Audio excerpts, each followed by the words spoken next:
So as you can see behind me, there's a lot of work that I need to catch up on, and this episode is probably going to take, I don't know, 3, 4, 5 days, maybe even 2 weeks, who knows, but my goal is to put her on the ground and hopefully get her started. And we're going to start right now.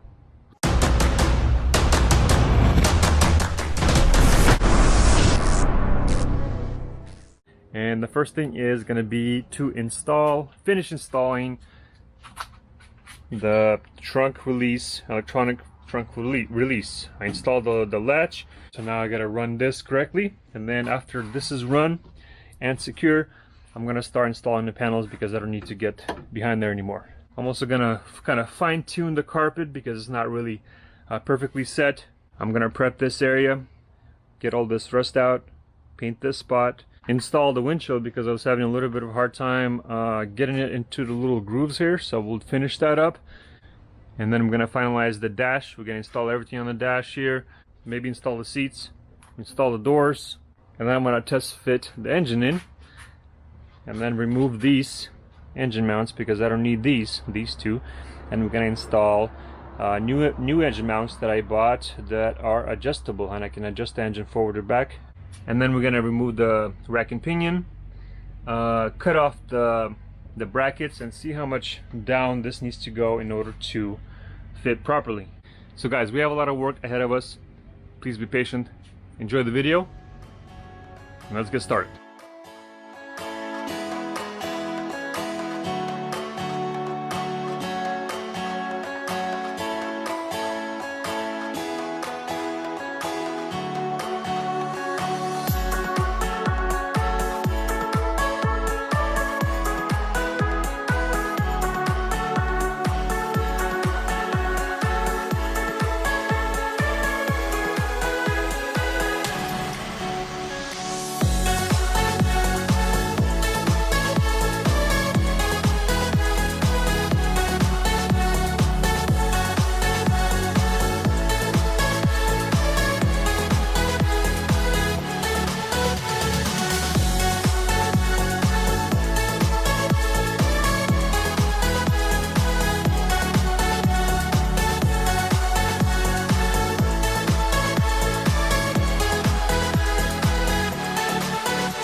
So the interior is pretty much 100% complete. I got the back seats done, roll bar installed, all the panels installed. This took probably, I don't know, I think almost 3 days, 4 days. Yeah, about 3 days to install all those panels. I had to find all the trim pieces, screws, everything. Things were not lining up, so that was a little headache. The seats were installed, cleaned them up, everything is good on here. Installed the fire extinguisher, installed the NOS button, and then we got the Shelby steering wheel installed. Well, it's not installed, it's just on here because I still want to actually remove the steering column and actually paint it because it's kind of a little messy. And the instrument cluster is not connected yet because I still have to find the speedometer cable that connects to the transmission. This car did not have one, surprisingly. Not. This aluminum Shelby dash, you can buy this from Kentucky Mustang. I got the link down in the description, and I picked up all of the screws for the interior from them as well, so that's going to be down in the description below as well. If you're restoring a classic Mustang, go check them out. Kentucky Mustang Instagram, and they have a KentuckyMustang.com. Giving them a shout out for helping out. Also installed electronic trunk release, so that way it's not a cable, it's electronic, so it's not going to work unless the battery's connected. So this releases the trunk and it's going to pop open, and that's going to be really convenient, and you don't need a key to open it. And underneath the dash installed some insulation foam with foil. Also deleted the heater box as well. On these cars, they always upgrade them, and plus it was cracked, so there's that. All right, so here's what we're gonna do right now. I'm gonna remove these stock engine mounts, and we're gonna install these adjustable engine mounts, and then I'm gonna put the engine in and see how the engine sits, and because I want to see how much down the rack and pinion needs to go, and also I need to see how much room I have for this Mickey Mouse steering shaft. So yeah, I'm gonna have to figure out what to do with this because the angle is a little bit too stiff.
Alright guys, here we go, and this is how basically it should be sitting.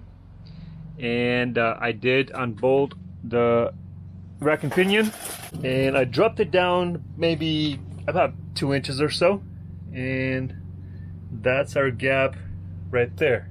I dropped it down to where I think it should be without touching the engine, and obviously you want to give it some space, you know, when the engine's actually, you know, bouncing or whatever, revving. So, and ½ an inch right there between the oil pan and the rack and pinion, that would be perfect. I'm gonna cut this bracket and weld it 1 inch lower. That way I don't have to make any brackets, and it's already made, and it's gonna be pretty much just as strong. 1 inch lower is not gonna make any difference. And plus, I'm gonna have to do something with this Mickey Mouse work because it's welded, it's not sliding, so, and I need it to be shorter. I mean, I can maybe, I don't think it slides even. No, I don't think it slides. Basically, when I'm done with the rack and pinion, I'll see what size I need, and I'm gonna look up online, see if they have anything that's kind of universal, see if I can use that, something like that, because this Mickey Mouse work is not for me.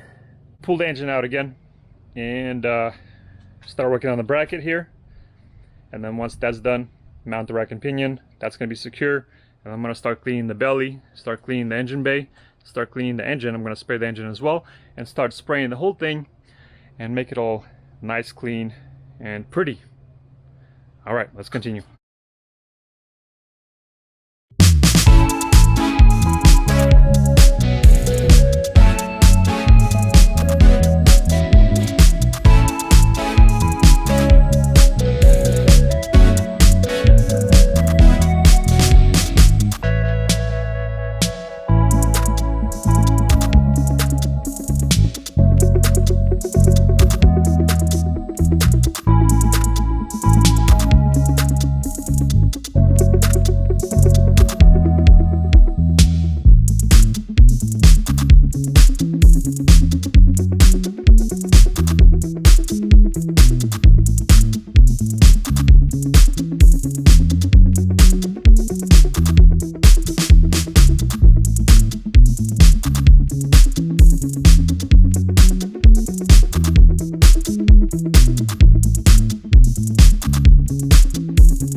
But actually turned out pretty good.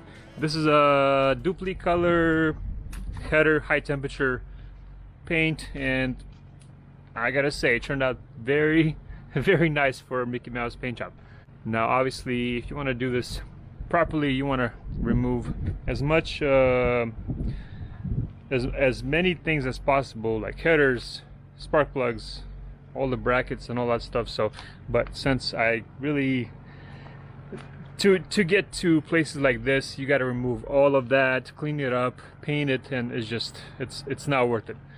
This engine is kind of original from 1993 so who knows how long it's gonna last. Well, anyways, painted the back here, the housing, transmission housing. I'll probably clean up and paint the transmission, but I'm not gonna do the aluminum. I'm probably gonna do maybe black or gray, and it's gonna look pretty good underneath the car.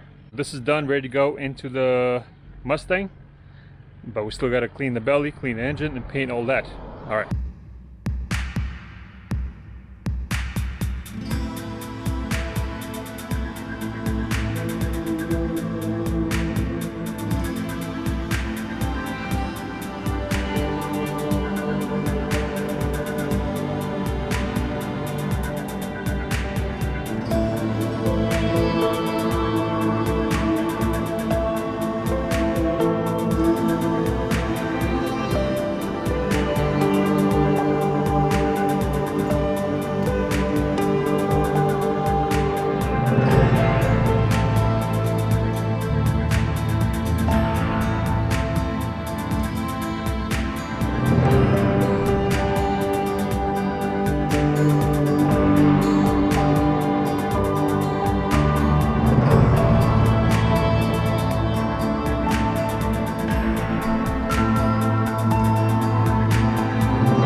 Alright guys, and sadly I wasn't able to finish her in this episode. That was my goal. I wanted to get that done. Things were not going as planned. Interior panels were not fitting. Things were missing. Stuff I couldn't find.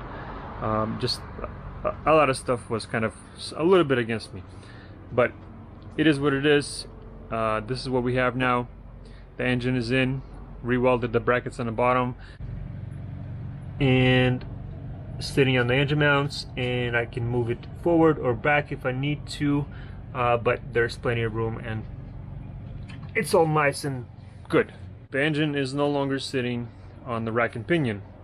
Now Matthew helped me install the doors, so the doors are on, interior is finished. And a cool little trick to put on the doors without damaging the doors or the body is to use this kind of edge protector. So I cut one piece, two pieces on the bottom, so it's sitting on the rubber pieces when you're installing the doors. But man, these doors are heavy. I forgot how heavy these doors are. Probably, I don't know, I want to say maybe 90 pounds, 90, close to 100 pounds. So yeah, I thought it was going to be a lot lighter. And I also wanted to paint the whole belly, but I ended up painting just the engine compartment around this area right here, so I can put the engine in and not worry about it. And then when I install the radiator support, then I'll be able to mask off, cover the engine, whatever, and then paint the top section here, radiator support, top section here, and then underneath the cowl right there. So basically I got everything painted that's kind of hard to reach. And then the belly, obviously there's nothing in the way right now, so I can do the belly on the next episode as well. Sorry I didn't get it finished on this episode, but part 12, she will be finished. I think it's alright. Part 12 sounds like a nice even number. So guys, thanks for watching. Thanks for being patient. This video took a while to edit. If you're new, please subscribe to the channel, and we'll see you on part 12.